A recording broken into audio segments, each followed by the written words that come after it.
ওম শান্তি। 11ই নভেম্বর 2024 প্রাতঃমুরলি বাগদাদা মধুবন। মিষ্টি বাচ্চারা, নিজের উপরে সম্পূর্ণ নজর রাখো, কোনো রকম বেকায়দা আচরণ করবে না। শ্রীমতের উল্লঙ্ঘন করলে পতন নিশ্চিত। প্রশ্ন: পদ্ম পদমপতি হওয়ার জন্য কিরূপ সতর্কতার প্রয়োজন? উত্তর: সর্বদা খেয়াল রাখতে হবে যেমন কর্ম আমরা করব আমাদের দেখে অন্যরাও করতে শুরু করবে। কোনো বিষয়ে যেন মিথ্যা অহংকার না আসে। মনুষ্য বচনে কর্মে সতর্কতা অবলম্বন করো। এই চোখ যদি ধোঁকা না দেয় তবে পদ্মগুণ জমা করতে পারবে। এর জন্য অন্তর্মুখী হয়ে বাবাকে স্মরণ করো আর বিকর্ম করা থেকে বেঁচে যাও। ওম শান্তি। আত্মারূপী বাচ্চাদেরকে বাবা বুঝিয়েছেন, এখানে বাচ্চারা তোমাদের এই ভাবনা নিয়ে অবশ্যই বুঝতে হয় যে ইনি যেমন বাবা তেমনি তিনি টিচারও, আবার সদ্গুরুও। আর এটা অনুভব করো যে বাবাকে স্মরণ করতে করতে পবিত্র হয়ে পরমধামে গিয়ে উপস্থিত হব। বাবা তোমাদেরকে বুঝিয়েছেন যে পরমধাম থেকেই তোমরা নিচে নামো, তার নামই হলো পবিত্র ধাম। শতপ্রধান থেকে তারপরে শত, তম, রজ, তম। এখন তোমরা বুঝেছো যে আমাদের পতন হয়েছে, অর্থাৎ তোমরা এখন বিশালয়ে রয়েছ। যদিও তোমরা সঙ্গম যুগে রয়েছ, কিন্তু জ্ঞান প্রাপ্ত করে তোমরা জেনেছো যে আমরা দূরে সরে এসেছি। তবুও যদি আমরা শিব বাবার স্মরণে থাকি তবে শিবালয় দূরে নয়। শিব বাবাকে স্মরণ না করলে শিবালয় অনেক দূরে। সাজা যদি খেতে হয় তবে তো শিবালয় অনেক দূর হয়ে যাবে। অতএব বাবা বাচ্চাদেরকে বেশি কষ্ট ভোগ করতে দেন না। এক তো বলেন মানুষ মনসা বাঁচাতে কর্মে পবিত্র হতে হবে। এই চোখও খুব ধোঁকা দিয়ে দেয়, এর থেকে অত্যন্ত সামলে চলতে হবে। বাবা তোমাদের বুঝিয়েছেন ধ্যান আর যোগ হলো সম্পূর্ণ আলাদা। যোগ অর্থাৎ স্মরণ। চোখ খোলা রেখেও তোমরা স্মরণ করতে পারো। ধ্যানকে যোগ বলা যাবে না। ভোগ নিয়েও যদি যাও সেও ডাইরেকশন অনুসারেই যেতে হবে। এতে মায়ারও খুব প্রবেশ ঘটে। মায়া এমনই যে একেবারে ব্যতিব্যস্ত করে ছাড়ে। যেমন বাবা বলবান তেমনি মায়ারও কম বলবান নয়। এতই বলবান যে সমগ্র দুনিয়াটাকেই বিশালয়ে ঠেলে দিয়েছে। সেই জন্য এতে অত্যন্ত সতর্ক থাকতে হয়। বাবাকে যথাযথভাবে নিয়মিতভাবে স্মরণ করতে হবে। বেকায়দায় কোনো কাজ করলে একেবারে নিচে ফেলে দেবে। ধ্যান অর্থাৎ সাক্ষাৎকার ইত্যাদির কোনো ইচ্ছা রাখা উচিত নয়। ইচ্ছা মাত্র অবিদ্যা। বাবা তোমাদের সকল ইচ্ছা চাইবার পূর্বেই পূর্ণ করে দেন, যদি তোমরা বাবার আজ্ঞা অনুসারে চলো। আর যদি বাবার আজ্ঞা না মেনে উল্টো পথে চলো তবে দেখা যাবে স্বর্গের পরিবর্তে নরকেই এসে পড়বে। কথায় আছে গজকে কুমির গিলে ফেলেছিল, কিন্তু গজ পরমাত্মাকে শেষ মুহূর্তে কায়মনোবাক্যে স্মরণ করায় বেঁচে যায়। অনেক আত্মাকে জ্ঞান শুনিয়েছে, ভোগ নিবেদন করেছে, তারা এখন কোথায়? কারণ যথাযথ নিয়ম অনুসারে না চলার কারণে মায়ার কবলে পড়ে যায়। দেবতা হতে গিয়েও দানব হয়ে যায়। বাবা জানেন যে ভালো ভালো পুরুষার্থী যাদের মধ্যে দেবতা হওয়ার সম্পূর্ণ গুণ ছিল তারা এখন অসুর হয়ে অসুরদের সাথে থাকে, ট্রেটর হয়ে যায়। বাবার হওয়ার পরে আবার মায়ার হয়ে যায়, তাদেরকেই ট্রেটর বলা হয়। নিজের প্রতি সতর্ক থাকতে হয়। শ্রীমতের উল্লঙ্ঘন করলেই পতন, বুঝতেও পারবে না। বাবা তো বাচ্চাদেরকে সাবধান করতে থাকেন যে এমন আচরণ করো না যে রসাতলে পৌঁছে যাও। গতকালও বাবা বুঝিয়েছেন অনেক গোপ নিজেরাই কমিটি গঠন করে বা যা কিছুই করুক শ্রীমত অনুসরণ করে না, ফলে সেটা ডিসসার্ভিস হয়ে যায়। শ্রীমত অনুসারে না করলে পতন হতেই থাকবে। বাবা প্রথমে কমিটি গঠন করেছিলেন, তা ছিল মাতাদের নিয়ে, কেননা কলস তো মাতাদেরই প্রাপ্ত হয়। বন্দে মাতরম বলা হয় না? যদি গোপেরা কমিটি গঠন করে তবে বন্দে গোপ তো বলা হবে না। শ্রীমত অনুসারে না থাকলে মায়ার জেলে ফেঁসে যাবে। বাবা মাতাদের নিয়েই কমিটি বানিয়েছিলেন, তাদেরকে সবকিছু সঁপে দিয়েছিলেন। বেশিরভাগ ক্ষেত্রেই পুরুষরাই দেউলিয়া হয়, নারীরা নয়। তাই বাবাও কলস মাতাদের উপরেই রাখেন। এই জ্ঞান মার্গে মাতারা দেউলিয়া হতে পারে। পদ্মা পদমপতি যারা হতে চায় তারা মায়ার কাছে হেরে গিয়ে দেউলিয়া হয়ে যেতে পারে। এই নারী পুরুষ উভয় চাইলে দেউলিয়া হয়ে যেতে পারে, আর হয়ও। কত কত মায়ার কাছে হেরে গিয়ে চলে গেছে। অর্থাৎ কিনা দেউলিয়া হয়ে গেছে। বাবা বোঝান যে ভারতবাসী তো একেবারে দেউলিয়া হয়ে গেছে, মায়া যে কি সাংঘাতিক মানুষ বুঝতেও পারে না যে আমরা কোথায় ছিলাম, কোথা থেকে একদম নিচে এসে পড়েছি। এখানে ঊর্ধ্বে যেতে যেতে শ্রীমতকে ভুলে নিজের মতে চলতে থাকে, তারপর দেউলিয়া হয়ে যায়। তারা তো দেউলিয়া হয়ে গিয়ে আবার ৫-৭ বছর পর আবার উঠে দাঁড়ায়। এখানে তো ৮৪ জন্মের জন্য দেউলিয়া হয়ে যায়, উঁচু পদ লাভ করতে পারে না, দেউলিয়া হয়ে যেতে থাকে। বাবার কাছে ছবি থাকলে দেখাতে পারতেন। তোমরা বলবে বাবা তো ঠিক বলছেন, ইনি কত বড় মহারথী ছিলেন, অনেক আত্মাকে উপরে উঠতে অনুপ্রাণিত করতেন, কিন্তু আজ তারা নেই, দেউলিয়া হয়ে গেছে। বাবা পুনঃ পুনঃ বাচ্চাদেরকে সতর্ক করতে থাকেন, নিজেদের মত অনুযায়ী কমিটি ইত্যাদি বানানো, এতে কোনো লাভ নেই। নিজেরা মিলে পরনিন্দা পরচর্চা করা, এটা করতো, অমুকে ওটা করতো, ইত্যাদি ইত্যাদি সারাদিন এইসবই করতে থাকে। বাবার সাথে বুদ্ধিযোগ স্থাপন করলে তবেই শতপ্রধান হতে পারবে। বাবার হলে তারপর যদি বাবার সাথেই যোগ না থাকে, বারে বারে পতন হতে থাকবে, তারপর কানেকশনই বিচ্ছিন্ন হয়ে যাবে।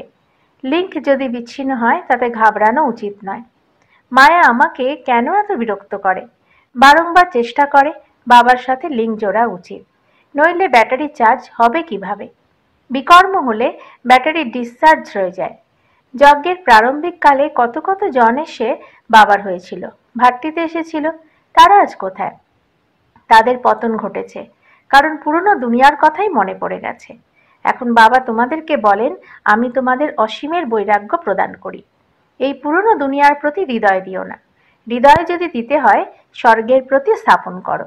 যদি এমন লক্ষ্মীনারায়ণ হতে চাও তবে তার জন্য পরিশ্রম করতে হবে। বুদ্ধিযোগ একমাত্র বাবার সাথেই যেন থাকে।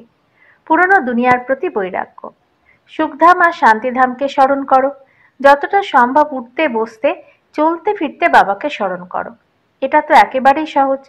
তোমরা এখানে এসেছো এই নর থেকে নারায়ণ হওয়ার জন্য। সবাইকে বলতে হবে এখন তমপ্রধান থেকে শতপ্রধান হতে হবে, কেননা রিটার্ন জার্নি হয়ে থাকে। ওয়ার্ল্ডের হিস্ট্রি জিওগ্রাফি রিপিট হওয়ার অর্থ হলো নরক থেকে স্বর্গ, আবার স্বর্গ থেকে নরক, এই চক্র আবর্তিত হতে থাকে।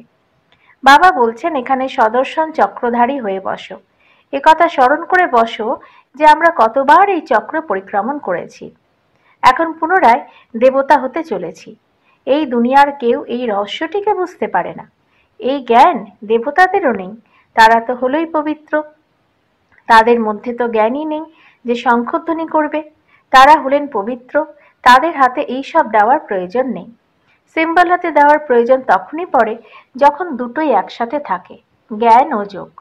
তোমাদের ব্রাহ্মণদের হাতেও সিম্বল দেওয়া হয় না, কারণ তোমরা আজ দেবতা হতে হতে কাল অসুর হয়ে যাও। বাবা দেবতা বানান আর মায়া অসুর বানিয়ে দেয়।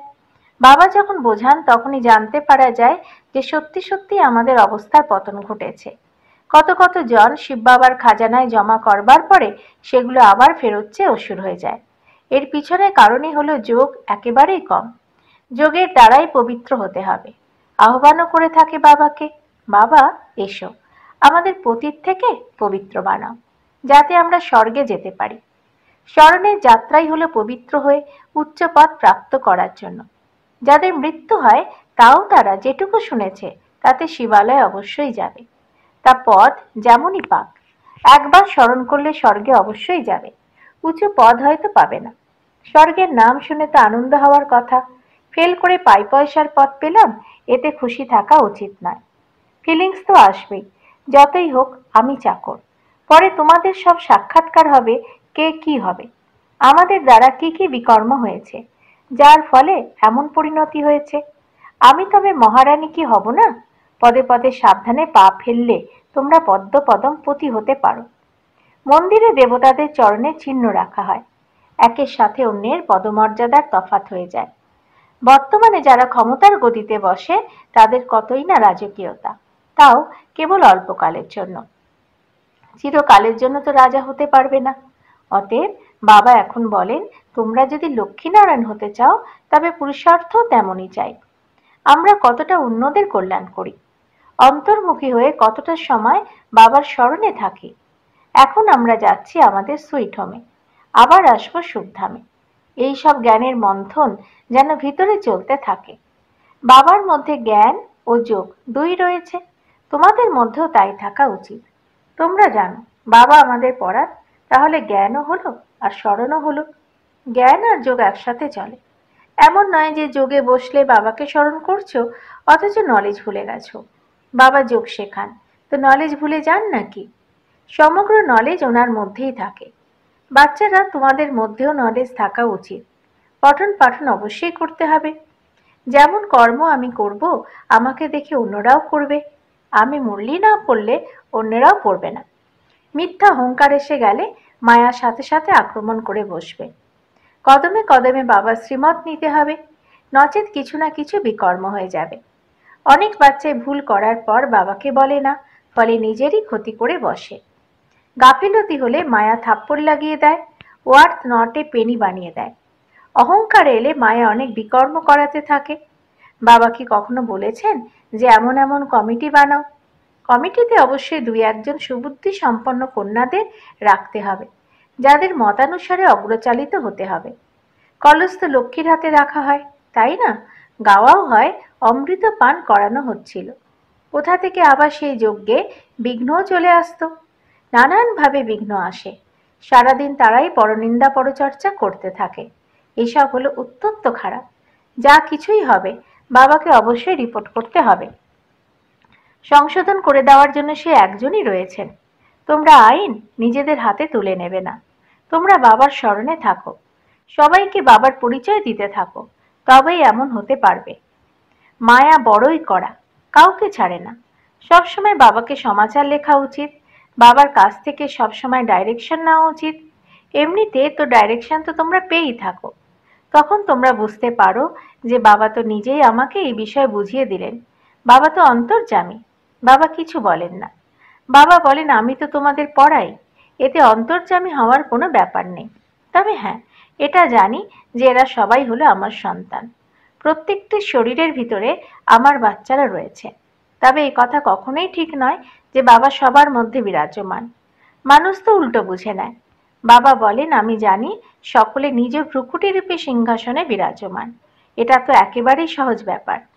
সকল চৈতন্য আত্মারা নিজ নিজ সিংহাসনে বসে আছে। তা সত্ত্বেও বলে দেয় পরমাত্মা হলেন সর্বব্যাপী। এ হলো এক বিরাট ভুল। সেই কারণেই ভারতের এত পতন ঘটেছে। বাবা বলেন তোমরা আমার অনেক গ্লানি করেছ।